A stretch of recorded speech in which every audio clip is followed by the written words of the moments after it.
गणपते नमः। ओम नमः शिवाय। मेरे YouTube चैनल देखने वाले सभी दर्शकों को मेरा प्यार भरा नमस्कार।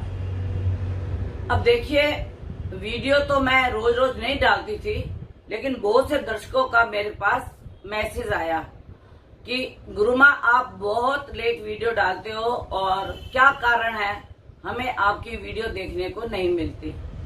मैं उनसे इस चीज के लिए क्षमा चाहती हूँ। यह देखिए, आप देख सकते हैं कि व्यूवर्स के मेरे पास मैसेज और फोन आया। तो जब व्यूवर्स को मेरे से YouTube से कुछ ज्ञान मिलता है या कुछ उनको अच्छा लगता है, तभी वह व्यूवर्स मेरे को बोलते हैं और मैसेज भेजते हैं। कईयों ने तो जो मैंने कल वीडियो डाली थी 13 दिन की जो पक्ष आ रहा है पूर्णिमा का, 13 तिथियों का, उसके बारे में उन्होंने बोला था हमें विस्तार से बताओ। मैं इतनी लंबी वीडियो उसके लिए नहीं बना सकती, और जो 13 दिन का पक्ष था उसके लिए मैंने आपको बता दिया था कि उसके साथ उसके अनुरूप क्या क्या घटनाएं हो सकती हैं। आज मैं आपको जो ज्योतिष सीख रहे हैं और जो ज्योतिष को समझना चाहते हैं और अपनी कुंडली का अवलोकन खुद करना चाहते हैं, उनके लिए मैं ये आज एक वीडियो बना रही हूं। छठे भाव से राजयोग, छठे भाव से राजयोग, ये प्राशर जी ने अपनी पुस्तक में भी लिखा है और लघु प्राशरी में भी है ये।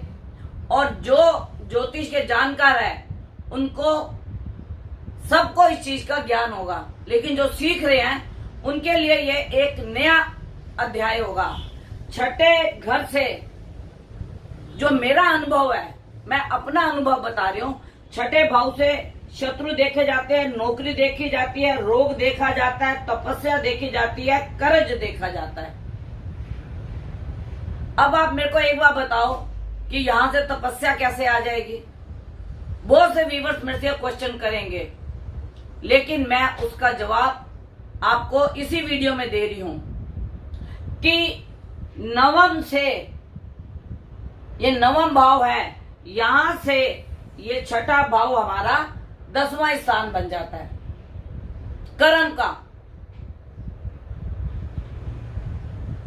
और जब कर्म का स्थान बन जाता है तो कर्म के लिए लोग मेहनत भी करते हैं, कर्जा भी लेते हैं और प्रभु से प्रार्थना भी करते हैं। यह यहां से 10वां घर हमारा कर्म का होता है। उसके हिसाब से आपको अपने कर्म के लिए कैसे परिश्रम करना है, आपके कर्म में कौन कौन शत्रु आ सकते हैं, यह सारा कुछ आपके आचार्य आपको कुंडली के हिसाब से बता सकते हैं। दूसरा, 10वें घर से छठा घर 9वां घर बन जाता है, भाग्य का, कर्म का, पिता का। यह हमारा 10वें घर से 9वां घर बन जाता है। तो आप ये सोचिए कि भाग्य के लिए, कर्म के लिए क्या हम पूजा पाठ नहीं करेंगे? अपने भाग्य को सुधारने के लिए, अपने भाग्य को आगे बढ़ाने के लिए क्या हमारा कर्म करना या कर्ज करना फर्ज बनता है? और दूसरी बात, कोई अगर कर्जा लेता है कर्म के लिए, तो मैं आपको ये बता दूं कि वो कर्जा भी उसका कर्म के द्वारा ही उतर जाता है और भाग्य भी उसका उदय हो जाता है। तीसरी बात, जब यहां से हम शत्रु देखते हैं, नौकरी देखते हैं, रोग देखते हैं, तपस्या देखते हैं, कर्जा देखते हैं, अगर आपके शत्रु खड़े होते हैं तो आप प्रभु से प्रार्थना करते हो, ध्यान लगाते हो, मेडिटेशन करते हो कि मेरा शत्रु मुझसे दब जाए, कोई शत्रु मेरे भाग्य में और कर्म स्थान में ना आए। तो यह तपस्या का भी हमारा घर बन गया। दूसरी बात, जब कोई व्यक्ति रोगी होता है, जब कोई व्यक्ति रोगी होता है, यंगस्टर हो, बच्चा हो, तो उसकी माँ उसके लिए प्रार्थना करती है, पूजा करती है, मंत्र जाप करती है कि मेरा बच्चा ठीक हो जाए।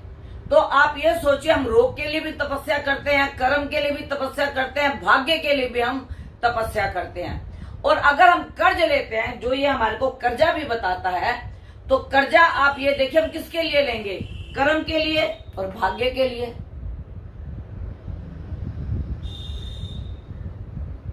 अब आप देखिए, अगर मान लो यहां पे बृहस्पति बैठ गया, तो बृहस्पति की 5वीं दृष्टि हमारे कर्म स्थान पे पड़ जाएगी, तो वह कर्म को बढ़ाएगा, धर्म को बढ़ाएगा, भाग्य को बढ़ाएगा। अगर दृष्टि नहीं पड़ती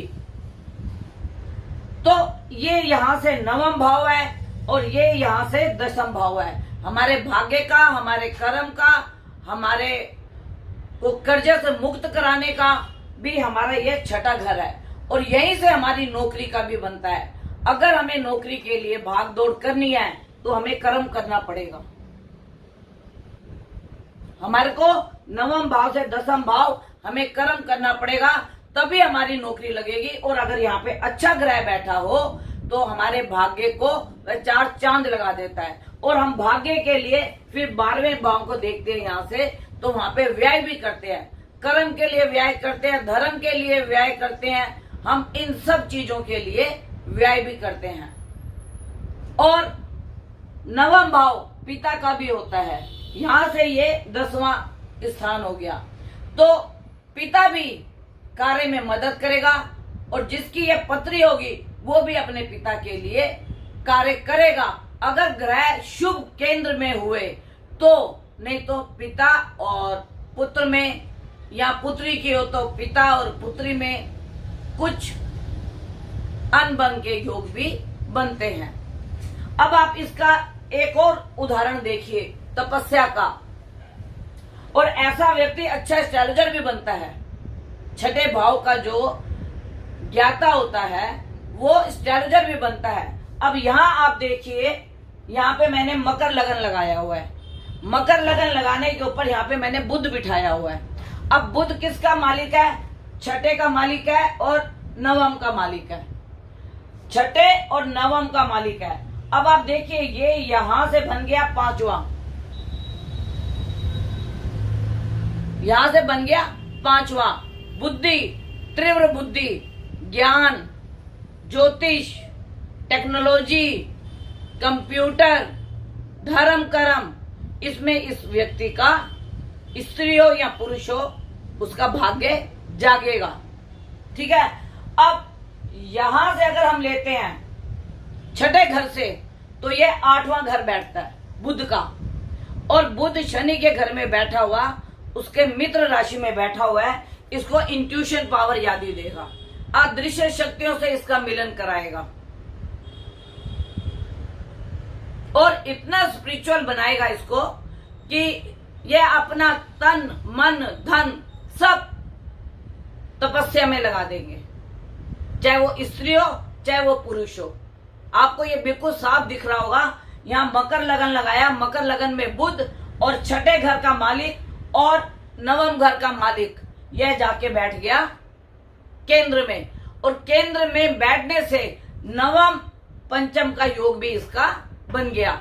यह आपस में 9वां हो गया, बुध यहाँ से भाग्य का मालिक, और यहाँ से पंचम हो गया। बुद्धि भी तीव्र होगी, भाग्य भी जागेगा और बुद्धि इसका भाग्य जगाएगा और बुध की दशा इसको भाग्य जगाएगी। और बाकी किसी भी ग्रह की दशा आएगी, किसी भी ग्रह का अंतर प्रत्यंतर आएगा, तो वह व्यक्ति बुध के अंतर प्रत्यंतर में काफी आगे बढ़ेगा, विदेश यात्राएं करेगा।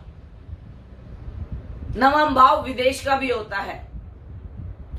तो मेरा आपको एक वीडियो बनाने का एक सबसे बड़ा यह मतलब था कि यहां से हमें गुरु ज्ञान देता है। 9वां भाव गुरु का भी होता है, कर्म धर्म का भी होता है। तो जब गुरु, ऐसे व्यक्ति के गुरु बहुत होते हैं, मैं किसी की बात तो नहीं कहूंगी, मेरे अपने ही, जितनी मेरी उम्र नहीं है उससे ज्यादा मेरे गुरु हैं, और हर गुरु से मैंने ज्ञान पाया, चाहे वो हिंदू हो, चाहे वो मुस्लिम हो, चाहे वो सिख हो। और यह सारा ज्ञान का जो पिटारा है मैंने अपने गुरुओं से ही सीखा है। सिक्स सेंस की पावर मेरे गुरु मुस्लिम ने मुझे दी थी। सबसे पहला मेरा गुरु वही था, और ज्योतिष का जो मेरा गुरु था उसने मुझे इस ज्योतिष का ज्ञान दिया था। और ज्योतिष के ज्ञान में मुझे जो जो गुरु मिलते गए, मैंने उन सब गुरुओं का आदर सम्मान किया और उनसे मैंने ज्ञान पाया। और बड़े दुख के साथ भी मैं ये बात कहती हूं, मैंने अपने गुरुओं को खुद समाधि दी है। चंद्रपुर में हमारे गुरुजी अपने मृत्यु से पहले 54 मिनट उन्होंने मेरे से बात की, और उन्होंने मेरे से यही एक बात बोली, माई मैं तो चला जाऊंगा लेकिन तुम इस धर्म कर्म में लगी रहना, और मुझे समाधि के लिए आप अवश्य आना चंद्रपुर में। 24 जनवरी रात को 9 बजे से लेके 9:54 तक मेरी उनसे बात हुई, 54 या 55 मिनट तक, और 10 बजे उनका इंतकाल हो गया। सबसे लंबी बात उन्होंने मरने से पहले मेरे से की। हॉस्पिटल में उनको ऑक्सीजन लगी हुई थी, और मैं यहाँ पे फोटो शेयर नहीं कर सकती। अगर कोई मेरे से व्हाट्सएप पे फोटो मांगेगा तो मैं उसको फोटो भी देने को तैयार हूँ। वो हमेशा मुझे माई करके बात करते थे, और कामाख्या के दर्शन भी उन्होंने ही मेरे से करवाए कि आप कामाख्या जाओ और वहां दर्शन करो, और वहां के ब्राह्मण को अपना गुरु मानो, माँ कामाख्या को अपनी माता मानो। यह सब ज्ञान मेरे को चंद्रपुर के महाराज जी ने दिया था। उसके बाद गोरखपुर के ठेसरी बाबा, उनका संबंध मेरा 2-3 महीने का ही था, और उनकी हालत बिगड़ गई। 5 मार्च को उन्होंने वीडियो, पहली बार जिंदगी में वीडियो बनाई थी, कभी वो वीडियो के आगे उन्होंने फेस नहीं किया था, और उन्होंने 5 मिनट की वीडियो के अंदर मेरे को जो आशीर्वाद दिया, जो भी व्यूअर्स बोलेंगे मेरे से व्हाट्सएप पे उनकी फोटो ले सकते हैं, पर मैं उनको समाधि नहीं दे पाई। लेकिन उनके हर शिष्य ने मुझे एक एक पल की उनकी खबर दी। जितने बजे उनका इंतकाल हुआ, जितने बजे उनकी शव यात्रा निकाली, जितने बजे उन्हें समाधि दी गई, क्योंकि उस वक्त में लॉकडाउन लगा हुआ था और मैं गोरखपुर में जा नहीं सकती थी। तो ऐसे मुझे बहुत से गुरु मिले जिन्होंने मुझे ज्ञान दिया, और जिस प्रकार दत्तात्रेय महाराज जी के, आपको खुद ही मालूम होगा कितने उनके गुरु हैं। उन्होंने छोटे को भी गुरु माना जिससे ज्ञान पाया, बड़े को भी गुरु माना जिससे उन्होंने जो ज्ञान पाया उन्होंने उसको अपना गुरु माना। आज मेरी वीडियो बनाने का आपको मेन मकसद था कि छठा भाव भी हमें तपस्या में ले जाता है, छठा भाव भी हमें राजयोग देता है। अगर छठे भाव का स्वामी अष्टम में हो और अष्टम का स्वामी छठे में हो और गूढ़ इनकी मित्रता हो, तो कोई इनके राजयोग को खंडित कर नहीं सकता। तपस्या में भी इनका बनेगा राजयोग, और शत्रुओं को हनन करके भी इनका बनेगा राजयोग। अब आप ये देखिए, अष्टम का स्वामी छठे में और छठे का स्वामी अष्टम में। अब आप ये देखिए, अष्टम से ये एकादश हो गया, तो लाभ तो होगा ही होगा, अपार लाभ होगा।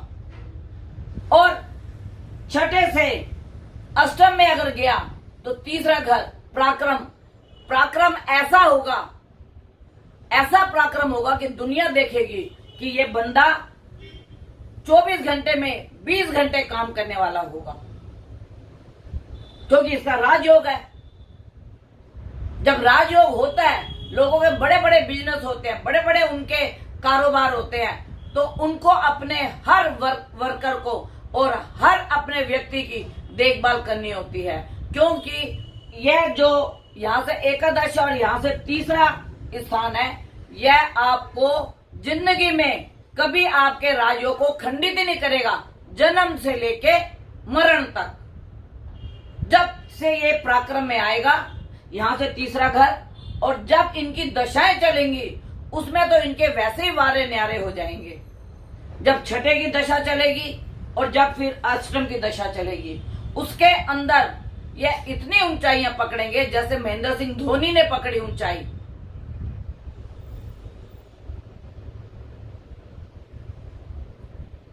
तो मेरा आपको आज ज्योतिष में वीडियो बनाने का यही मकसद था। बहुत से लोग ज्योतिष सीख रहे होंगे और जो मेरे व्यूअर्स होंगे वो तो मेरे से पूछेंगे